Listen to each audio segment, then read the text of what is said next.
So pull your lip. Say ah. Ah.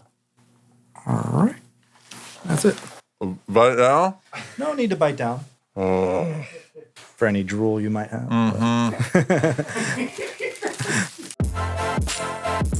Tosh Show. Tosh Show. Tosh Show for show. Hey guys, it's Daniel Tosh, and welcome to another episode of Tosh Show, the most peaceful podcast out there. Can we get some light rain?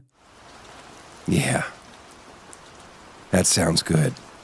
How about rain on a metal roof with an occasional thunder? Oh, this is peaceful. Can we add in some random animal noises? How about some ocean in the background? Oh, this episode is getting more and more zen by the second. How about some wind chimes? Can we add some wind chimes there too? Good. Just some soft piano in addition. It's a little overwhelming, I'm sure. What else? What else would help this show? Like a big train. A train? Yeah. Eddie. So peaceful. How you doing today, Eddie? I'm doing great. How You are getting excited for 4th of July? Oh, you know it. Woo! Where are you taking the family this year, Griswold? Well, I think this year we're going to spend it at the beach near the house. Oh, that's boring.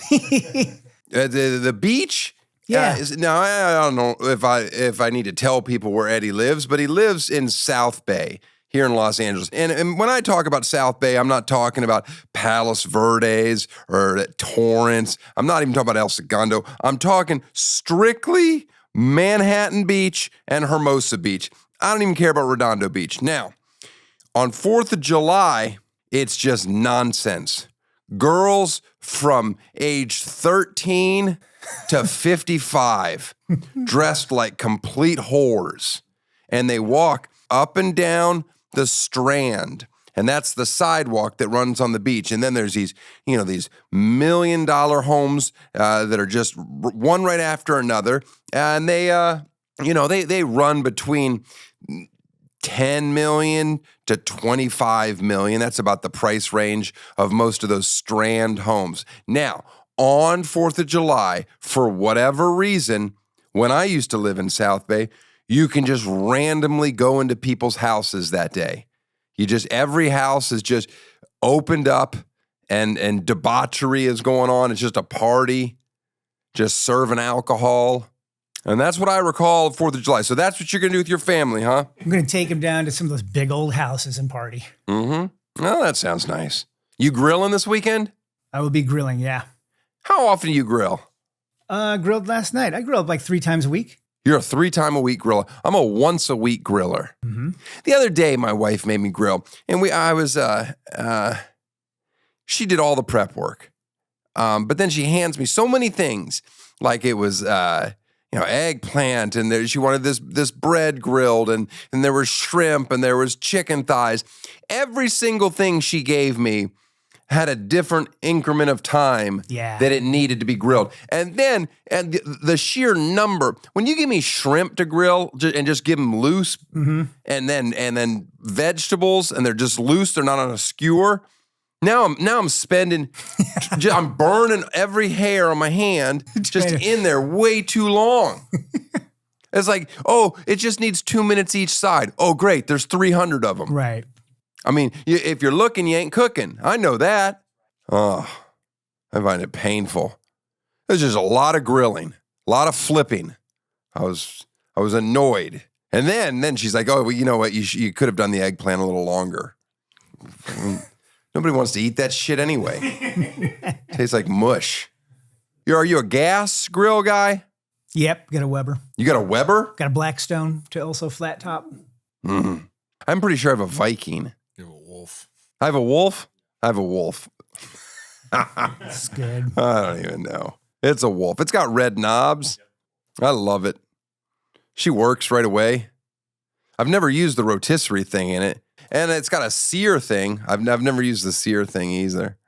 There's a lot it does that I don't use. There's lights inside of it. Don't use those either. I'm always shocked that they work. Seems like that'd be too hot. for lights. I really just set it to medium high for anything, no matter what I'm cooking.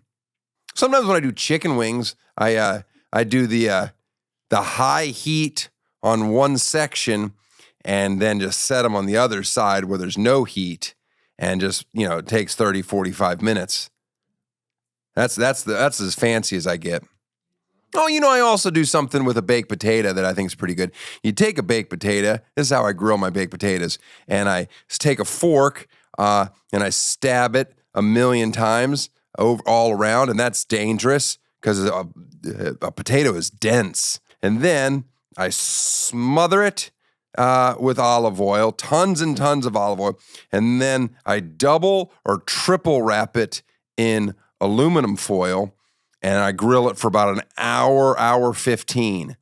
And basically, if done right, it comes out like a twice-baked potato. It's almost like mashed potatoes when you open it up.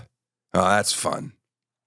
Well, all this grill talk is misleading because today's episode is about Grillz. Enjoy. Tosh Show. My guest today believes that the key to a beautiful smile is to have the words baller written in diamonds on your teeth. He's the grill maker to the stars. Please welcome Alligator Jesus. Thank you. Do you want me to call you Alligator Jesus at all time? I mean, that's what my mom calls me, so. She calls you Alligator Jesus, never even shortens it? She shortens it to Gator. Oh. There. Just a gator? Yeah. But who gave you the name Alligator Jesus? Not me. It was everybody that was teasing me. So if you see that line right there, there's a little scar. I still have a pin in my wrist from wrestling an alligator when I was younger. I used to catch alligators and mess with them too. Yeah. I mean, it's molesting. It's like an arrestable offense in Florida. Not when I was doing it. When I was doing it, we were like yanking them out of ponds off the golf course. Yeah, yeah. And like throwing them in the river, and the country club guy would give us $50 for getting rid of them. Exactly. It's like a thing that in Florida, it's very normal. Us Florida guys, we know, Florida, whatever. But I went with Native Americans. I went with Miccosukee Indians on an airboat, and we sought out a very gargantuan, big-ass alligator. And the guy jumped into the water and hugged the thing and taped up its mouth so I could do a photo op thing. And they were pretty rude to the gator. They were kicking it, and they were really freaking mean to it. And I just had enough. And I wanted to let it go, but they were like, all right, you let it go. Because they weren't going to untape it. And I'm like, well, it'll starve. Yeah, so what was their response? So I'm like, nah, I'm going to let it go. All right, go for it. And it broke my wrist in the process of trying to let it go. I mean, it's a pissed off, big ass gator. I don't know how big of a gator you've ever. No, mine. The ones I messed with were in the 3 to 6 foot max. Nah, this was like over 12 feet. This is a big ass gator. This is a big boy. And I holding on to it, it broke my wrist, and this thing swelled up. I was 23 because I was under 25. I still had my mother's health insurance. Okay, so that's where Alligator Jesus came from there, because you should be dead? They made fun of me because I was trying to save the gator like some sort of alligator Jesus. And it was just a... Makes sense. I like it. No, I'm happy with it. Born in Miami? Born and raised in Miami. Are you Cuban? Yeah. All 100%? 100%. Mom born in Havana. My dad, on a technicality, born in New York, but Cuban. And we're raised in Miami, my 3 brothers and I. Miami's very different now. Oh, yeah, absolutely. Crazy different. I lived there in the late 90s. Oh, cool.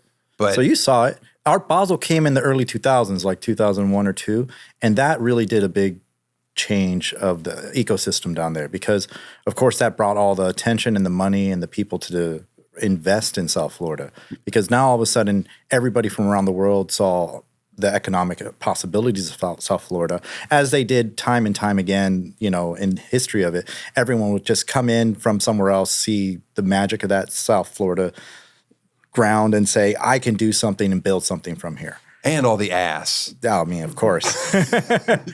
Were you a Canes fan? Yeah, definitely. Are you still a Canes fan? I mean, I don't follow any sports ball these days. Athletes will hit me up and be like, oh, do you watch our games? I'm like, not really. Oh, you don't care at all about sports. No. I like it. Now, you went to FIU. Yes. You're the only person I know that went to FIU. Really? In the history of the world. There's a lot of artists and people are coming out of FIU that are making some notable changes in the world. That's pretty cool. Did you ever want to go to UF? Never. Me neither. No, it wasn't my steez. My wife, her whole family, all Gators. Oh my gosh, they do that whole thing with the hand and everything. The chomps. Yeah. I guess it's better than the other racist hand. Yeah, the Seminoles definitely, hopefully they cut that out. Now, you studied at FIU jewelry design? Yeah, I did. Well, they had a small metalsmithing program. Okay. And I got into that because I had to get out of photography, which was my main thing, because of an allergy to the chemistry. By the time I was turning 18, I started to notice these like rashes on my hands. And by the time I turned 20, my hands would just literally go like this.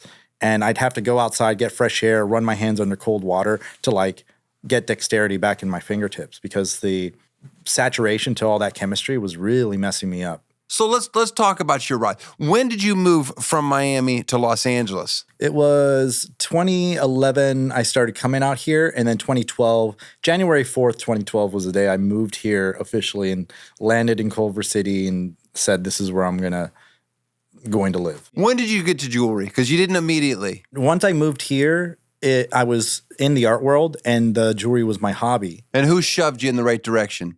Murakami, Takashi Murakami. He's the one who, I came out here working with him.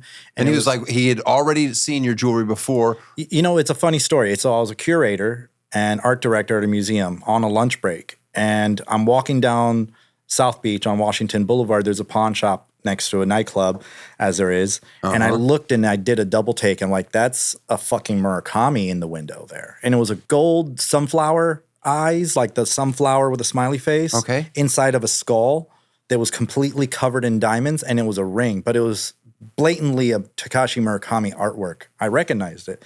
And I went into the pawn shop, asked him if I could see it, and the guy was kind of like, this fucking thing, you know, I've had it in my window in the store in Miami downtown, and no one's looked at it for 2.5 years. Here you go.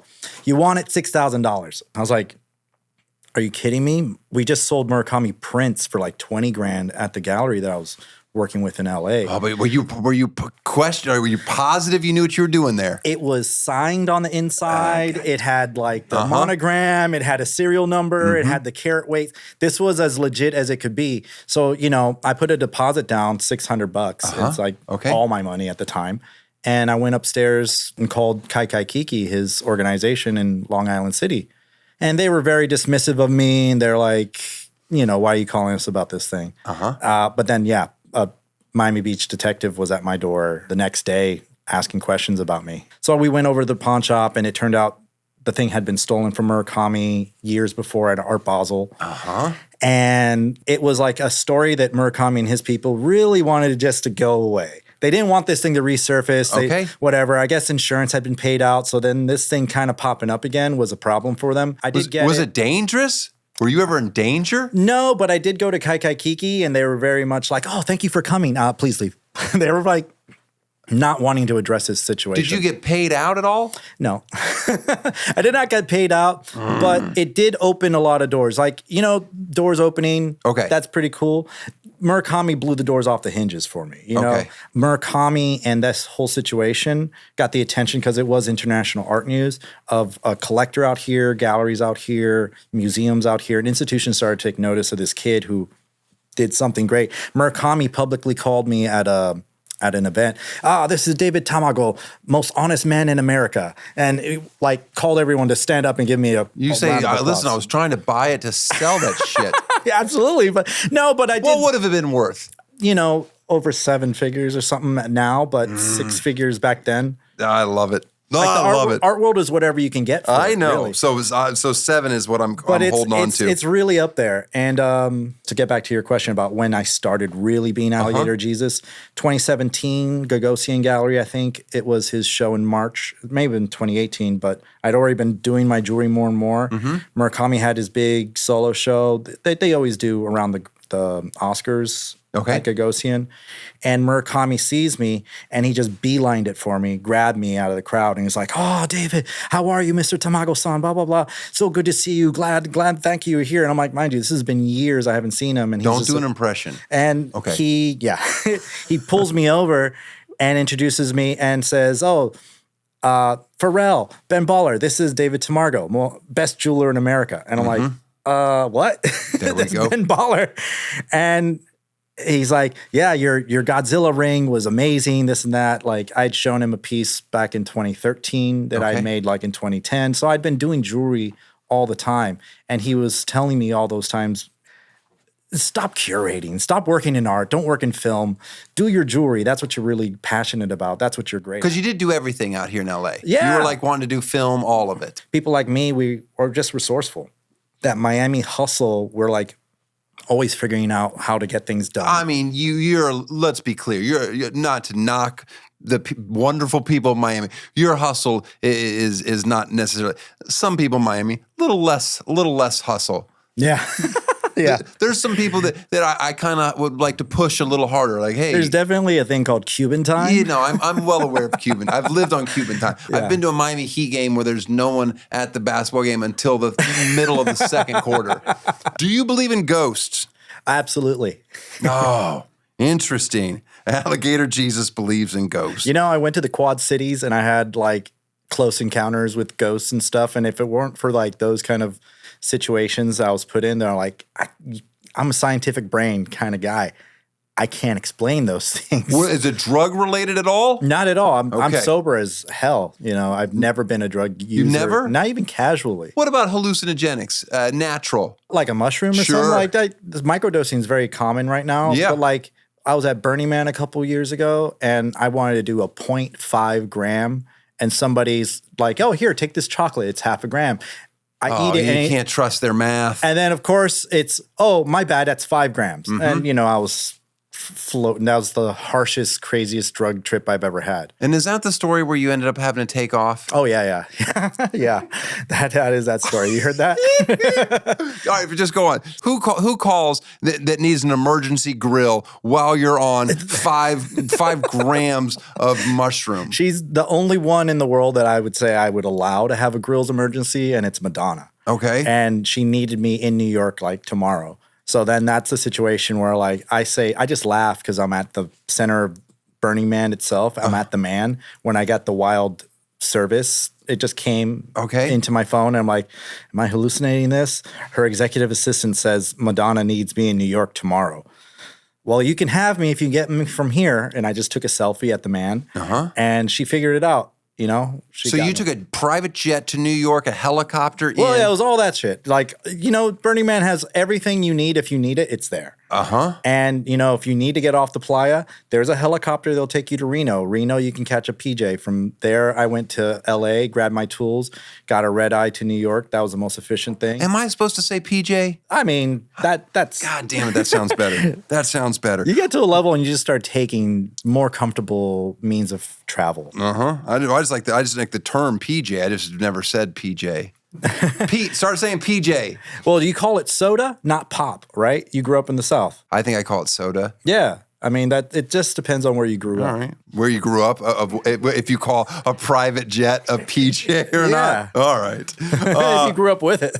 I did not grow up with it. Was Grillz always going to be a specialty or no? Not at all. It was definitely not something I was interested in doing because I had made grills in Miami. But grills back then were very much street culture. And street culture doesn't pay the bills. Does not. And those kind of clientele, definitely they bring things from the street. That attitude, that swagger, and then that aggressiveness and threatening attitude when it comes down to pay. That's always fun. And there's a very competitive nature in Miami for grills. Like people are always saying, I can do it cheaper.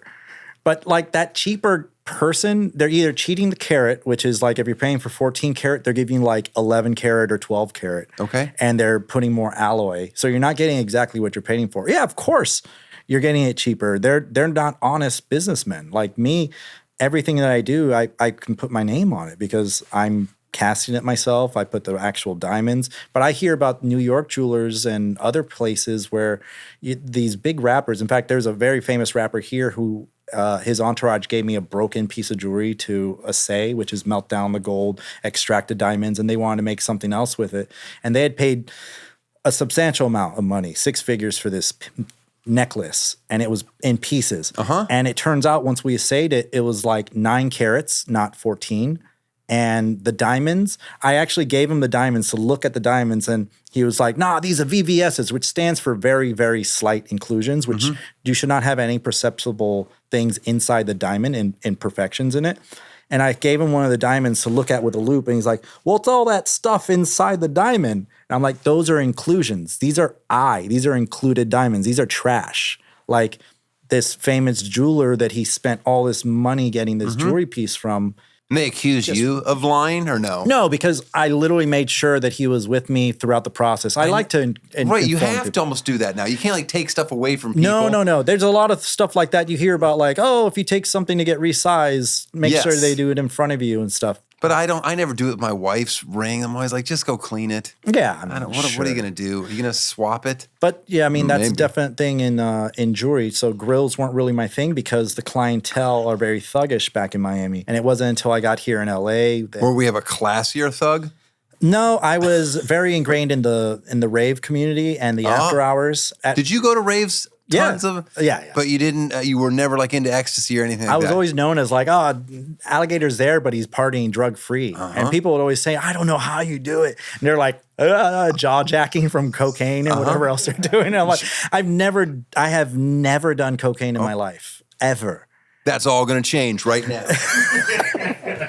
I've seen how it destroys people's lives. Yeah, all right, so you're clean, you're straight, and but the rave world was what kind of? Absolutely, and that community, that plur, peace, love, unity, and respect. That principle in the rave community is definitely a really cool concept in any community.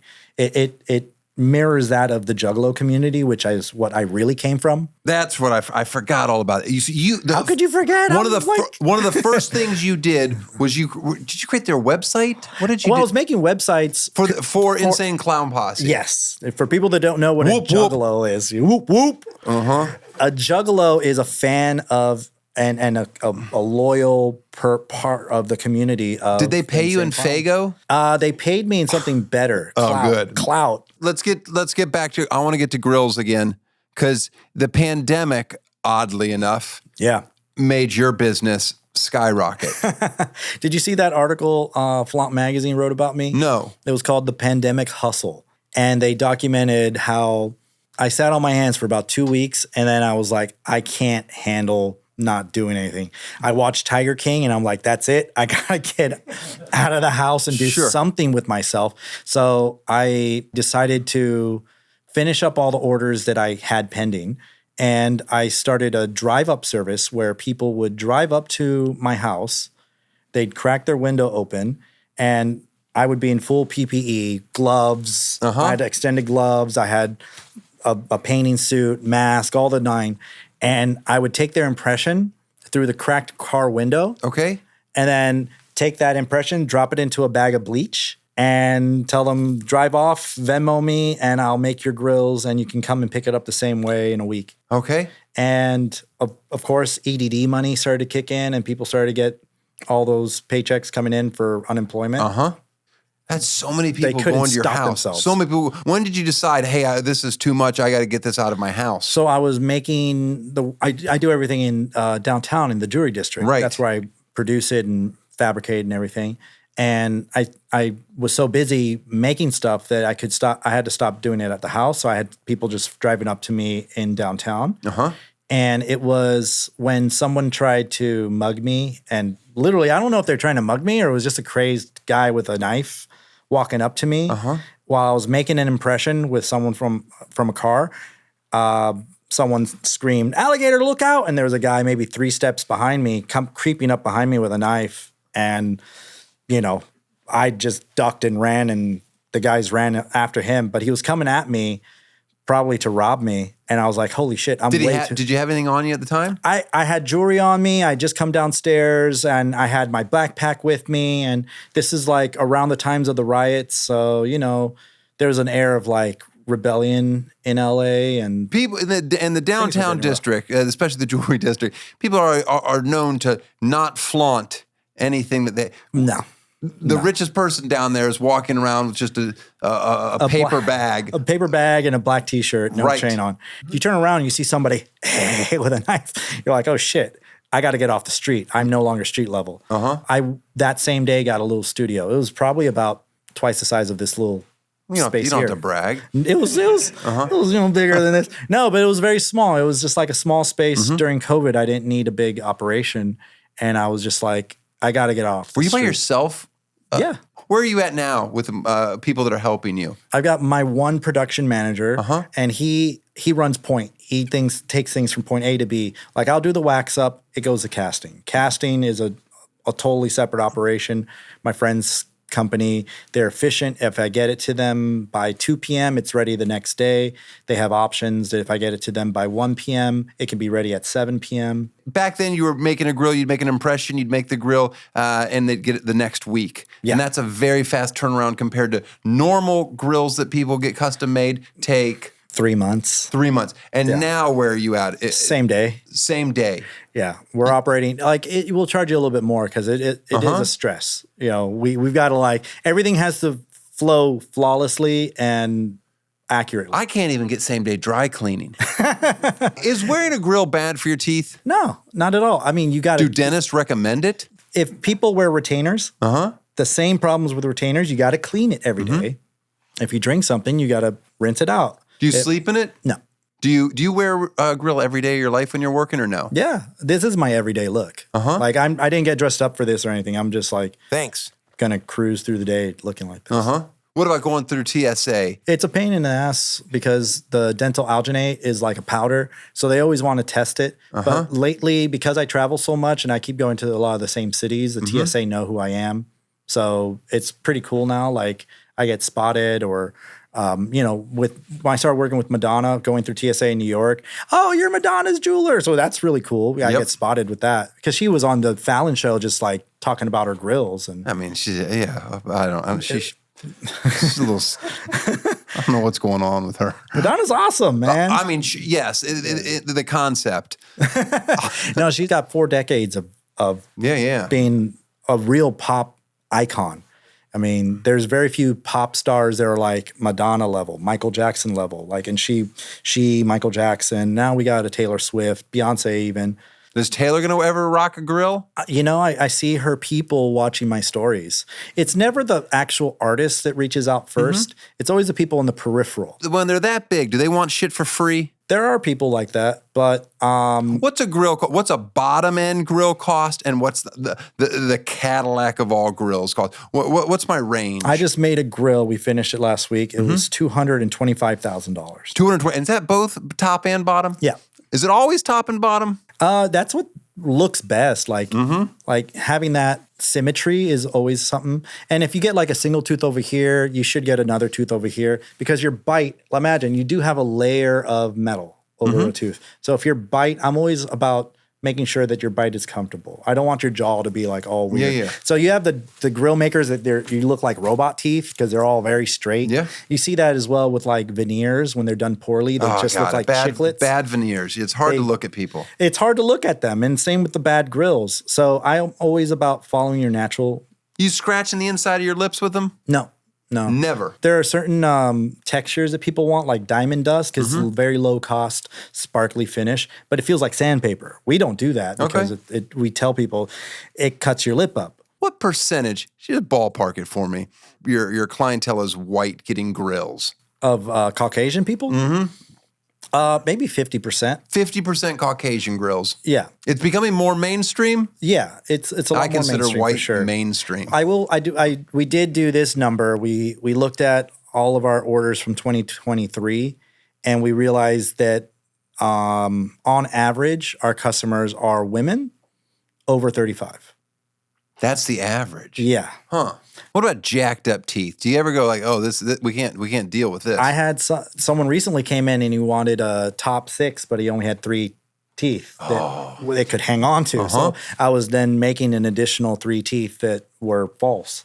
And that's something that we can easily do for people, which is a great feeling when people are telling me like, yeah, I never smile anymore because I'm missing some teeth for whatever reason. People can miss teeth for any number of things. I've got 2 implants in the back. And I'm sure it took like a couple months for the implant to they had to heal. put the stupid bolt in your mouth. Absolutely. It's you awful. have to wait. So imagine in the interim, we offer this for people because it's affordable enough, like $200 a tooth in gold. You can have this bridge in gold that makes it look like you're not missing anything. Can you eat with Grillz in your mouth? I don't recommend it. You could. I mean, it's easier when you have a full grill than if you have just a couple caps here and there. And if you have any fangs, like that makes it a little difficult. You like doing the fangs? It's the most popular thing for sure for us because a lot of people in the subculture communities and the nightlife they like that darkness to it. That vampires are always popular. What percentage of your business is Grillz versus other jewelry? I'd say 50%. Because we're doing a lot more like engagement rings and big chains and a lot of like custom jewelry for people these days. Fake diamonds versus real diamonds or whatever versus created. What's the other I'll say diamonds? this. LeBron James has publicly said he wears CZ. Everything that he wears, all that jewelry is cubic zirconian, which is like very much worthless. It's like 10 cents for thousands of stones. But the work the craftsmanship, the workmanship, and everything free. It isn't free there. He's paying all in the labor. It doesn't matter whether you're putting diamonds, lab diamonds, or natural diamonds. Lab diamonds, that's the word I was looking for. Lab diamonds are still very expensive still. No, they're not pennies. Not pennies for sure. But there's different qualities and different grades of lab diamonds. You can get moissanite, which is on the lower spectrum. Then there's 2 different kinds of lab diamonds that are named after the process of how they're made. And then there's natural diamonds. And that's where you get to the conflict diamonds? Well, I mean, you don't find that anymore. No one's, I mean, unless you're, I mean, are you buying jewelry from a back alley? I have no idea. But I mean, there's got to be, there's only so many diamonds in the world, right? What happens these days, people have mixed parcels where like, if you're buying in bulk, like 10,000 1mm stones, which like in my Grillz, I have like little tiny 1mm diamonds, right? Okay. They're all around the opals. If you're buying 10,000 and it's $1,000 per 1,000 of them, so it's $10,000 for this bag. And the person I'm buying from, if it's not some valued, trusted person with a great reputation, and I'm trying to just find the cheapest deal out there, I'm probably going to find somebody who's going to sell it to me for $7,000 or $6,000. And what they've done is they've taken out 4,000 of the natural diamonds, or just 50% is natural and then 50% is lab diamond. And they've kind of mixed parcels. Because to the naked eye, unless you're starting to put those diamonds into a spectrometer to read the light passing through it and everything, and that's a whole process all in itself. It can't be checked once it's in the jewelry. It's just like a drug dealer. You Yeah. just give them this dirty drugs. Yeah, exactly. It's like cocaine, I guess, if you cut it with stuff that looks a similar way. You Yeah. see that in the movies where they're in labs cutting stuff. Well, I've seen it in person.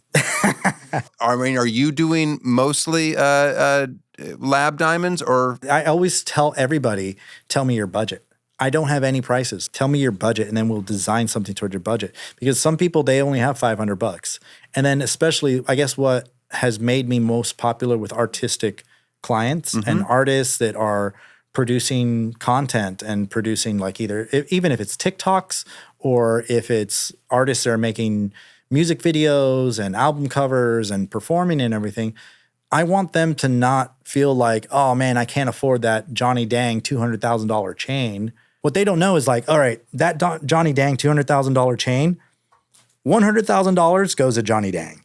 That leaves $100,000 for the materials and the labor costs. Well, he's getting that made like very cheaply with either his in-house labor or overseas with even cheaper labor. So that might be a $50,000 materials and labor chain. $150,000 of that thing is like, you got to cut that middleman out. You got to cut that middleman out. Or I just tell them like, you could get a $50,000 chain, which is very easily attainable from someone like me. And, if you don't have the $200,000 and the Johnny Dang stamp of like, I got it from Johnny Dang, which says a lot in the community of rap, but you want to have that look, you can get one made in silver with CZ that looks just as good. And mind you, if people like the Kardashians are no longer really wearing fancy jewelry because of what happened to Kim in Paris, where they broke in and were robbing her of all of her jewelry, celebrities are more and more switching to lab diamonds or even silver and CZ Yeah, but stuff. you're still going to get robbed, whether they tell you it's fake or not. You just got that part. I love Bad Baby where she was on record saying, I can't wait for the day someone tries to steal something from me. I'm just going to give it to them. Let the stupid asses take it. And it's not worth anything. Chad Johnson, a pro football player, Ocho Cinco, he always bragged about never buying real diamonds. You can spend your money on better investments than that. I mean, the only thing that has a resale value is the natural diamonds. The labs don't. No one wants to pay. Oh, they don't resell. Interesting. Your company, your office space. What kind of insurance do you have to pay? I'm getting even new insurance now because it's like, is it crazy? Horrible? No, it's not. It's not horrible. I mean, what's the most diamonds you've ever had in your? We don't keep a lot of inventory, if any, in the studio. What about you? You ever let people borrow jewelry? Yeah. Goes over my head, but a friend of mine came over and yesterday was like, hey, so-and-so rapper and so-so rapper. And I'm like, oh, this rapper from Wu-Tang and that one needs some chains here. Just take this. They're brass and glass. But, Bad Bunny, Megan Thee Stallion, Lil Nas X, all these people, they're not always buying this stuff. They're renting it or they're borrowing it from jewelers. And there's plenty of stuff being rented from Beverly Hills, but you'll see the same design over and over and over again. When we make low-cost rentable stuff, it has really cool design involved in it, and it looks good, and it makes the artist feel like, oh, I'm getting something unique because it came from Alligator Jesus. And they know that if it's something that's really unique and really custom, I'm not just going to loan it out to a bunch of people. Right. I don't want Ice Spice to borrow the same chain that Doja Cat wore. Those two women should have their own identity and they shouldn't be wearing the same thing publicly. Do you think you'd ever become mainstream enough that you would have your own line that like at Christmas, like the Zales, the big Alligator Jesus' new blank forever pennant grill necklace at Zales? Every kiss begins with Alligator Jesus Grillz at K. These are things that, do you strive for that type of mainstream success? Nah. No. Nah, if it's not fun, I'm not going to do it. And look, we're here for a very short time and I want it to be because you're on the street with diamonds. Yeah. People are coming at you with fucking knives. I want to have fun doing this. And sure, maybe I don't have kids, but I'll leave like a legacy to my kids and who cares after I'm gone what they do with my legacy. Yeah, I at least had fun doing it. But it's very much all about me interacting with people, and I still love making art. Alligator. The alligator has in your logos 2 heads. Mm-hmm. Where'd you come up? What's the significance behind that? There are decisions in your life every day that we make that could lead you in one direction or another.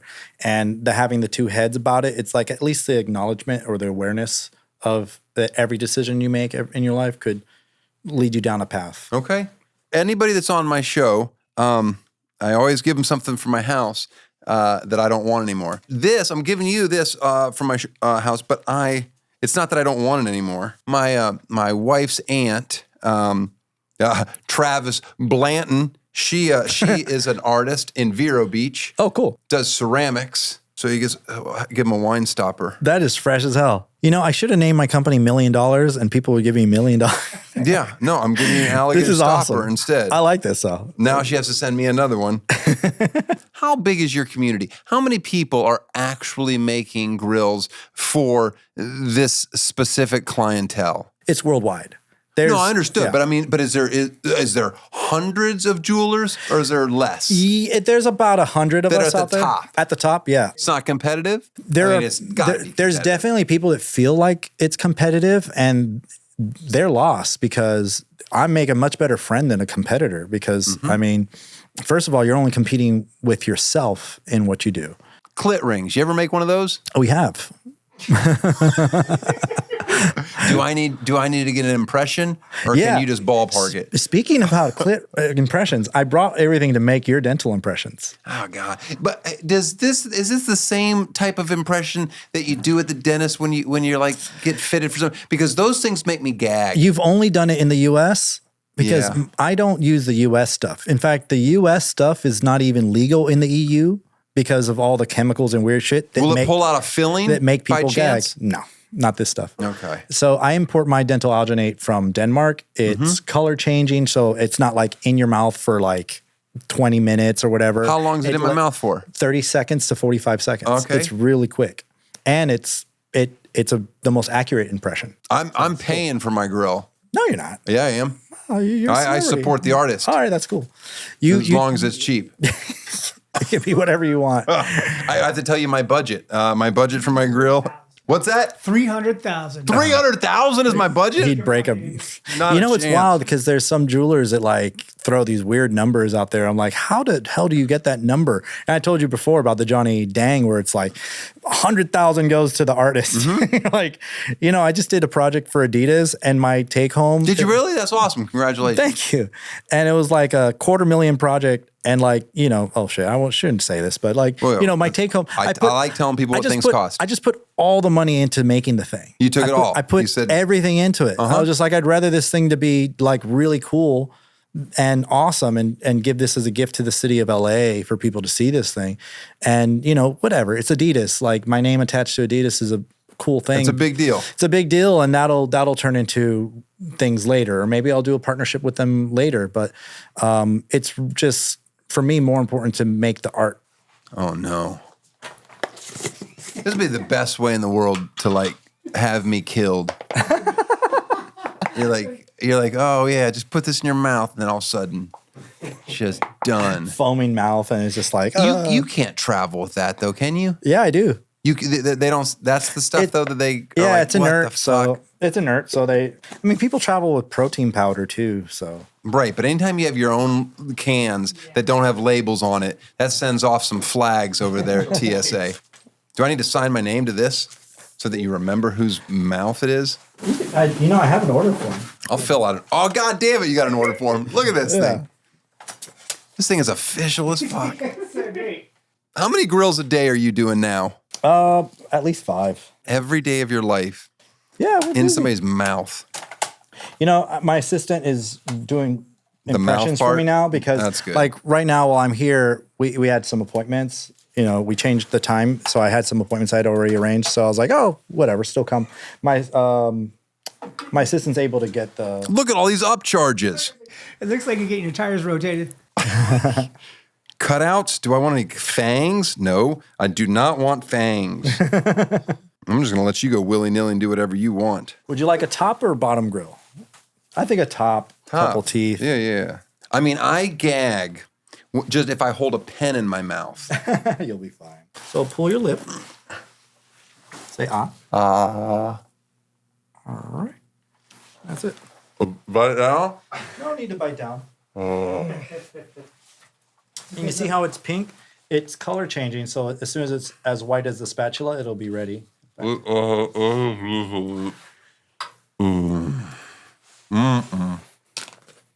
For any drool you might have.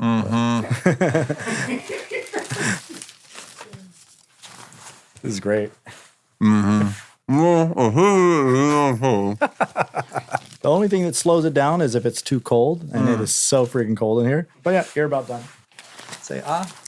Oh. Wasn't so bad. No, it wasn't. You know, there's a dentist here in LA, Thomas Connolly, Okay. and he's in Beverly Hills. And he's an actual dentist, so he'll remove teeth and put like new teeth. He did Post Malones where he has magnets implanted into the platinum teeth so that the grills will magnetically hold on. Oh, interesting. So that's really cool. He started with the baby where he put magnets in the back teeth so the grills just go thunk and hold on. They don't cause any If tension when on the Post gets veneers. older and if his kid does good in school, he could take his report card and stick it to his He mouth. could do that now, man. Posty. I'm looking forward to seeing him at the Gov Ball. The Gov Ball. Yeah. Good God, Alligator Jesus, you're doing all the cool shit. Yeah. You hang out with all the cool people. I appreciate you being on the show, and thank you for making my first and last grill. I got your impressions whenever you need another one. Oh, right. So I have to do that one time. That's it. That's great. Tosh Show.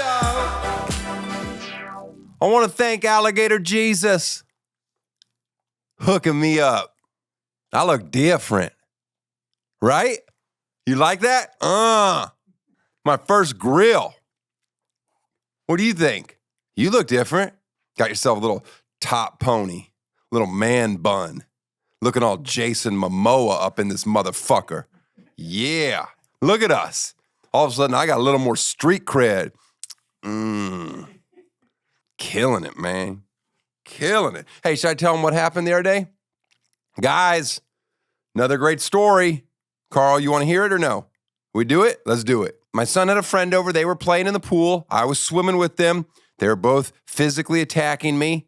Then my wife's like, your daughter wants to get in. So, when you're fighting off 2 5-year-olds in a pool, it's nothing better than having to hold a 1-year-old the whole time.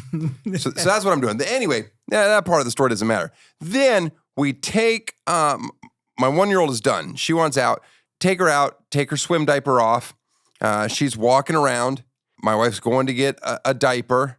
And then she poops right in the living room. The doors are opened up to the pool area. She poops in the living room on the rug. And they're like 2 very dark, very dry. She's not getting enough water, I guess. Round. They come out really round, like just slightly smaller than a baseball, bigger than a golf ball. Okay, there's 2 of them. Boom, boom. Going to be a very easy pick up and clean. My wife immediately steps in one.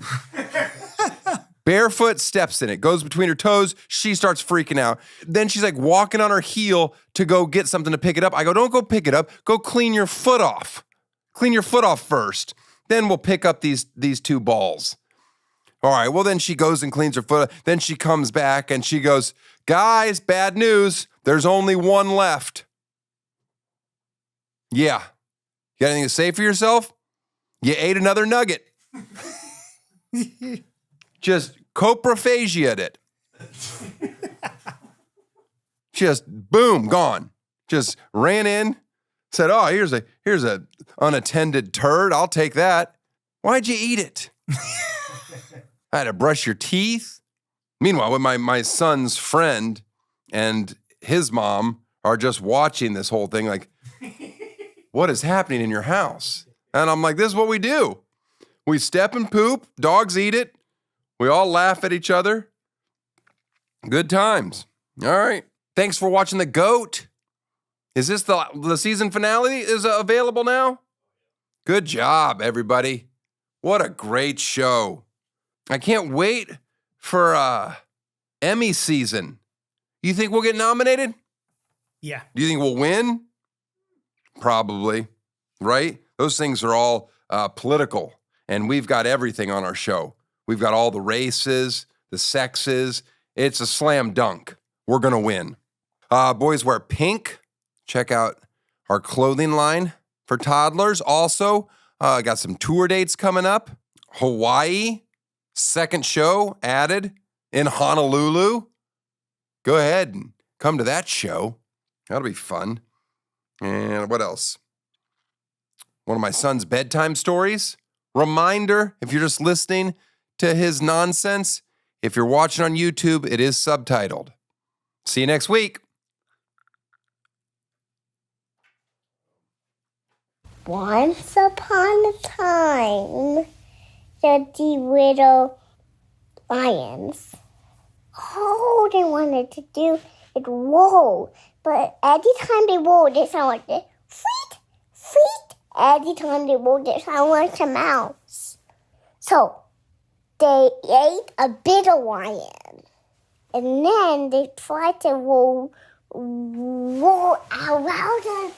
a lion.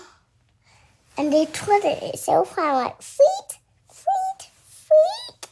So, they more lions, more daddy lions, and then they tried to roll, and it sounded like that. And they were so happy.